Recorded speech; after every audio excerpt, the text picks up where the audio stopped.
જય સ્વામિનારાયણ, જય શ્રી કૃષ્ણ। તો આજે આપણે બનાવવાનો છે અડદની દાળની પૂરી બનાવવાની છે। તો એની માટે મેં અડદની દાળ લીધી છે, એને પલાળી દીધી હતી કલાક। પછી ઘઉંનો લોટ લીધો છે, મરચાં છે, લીલા મરચાં છે, આદુ છે, હિંગ છે, મીઠું છે, કોથમીર છે અને લોટ બાંધવા માટે પાણી। આપણે આદુ ક્રશ કરીશું। હવે આપણે અડદની દાળ લઈશું।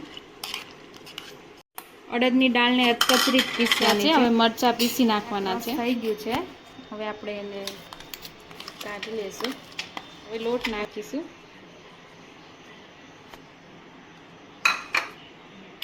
કોથમીર, હિંગ લીધી છે, મીઠું નાખું છું, સ્વાદ અનુસાર મીઠું નાખવાનું છે। હવે બધું મિક્સ કરી દેવાનું છે।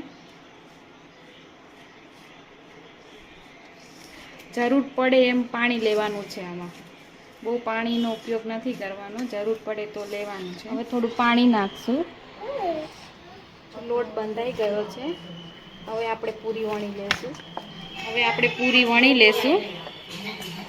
પૂરી વણી લીધી છે। હવે આપણે તેલ આવી ગયું છે, તળી લેશું।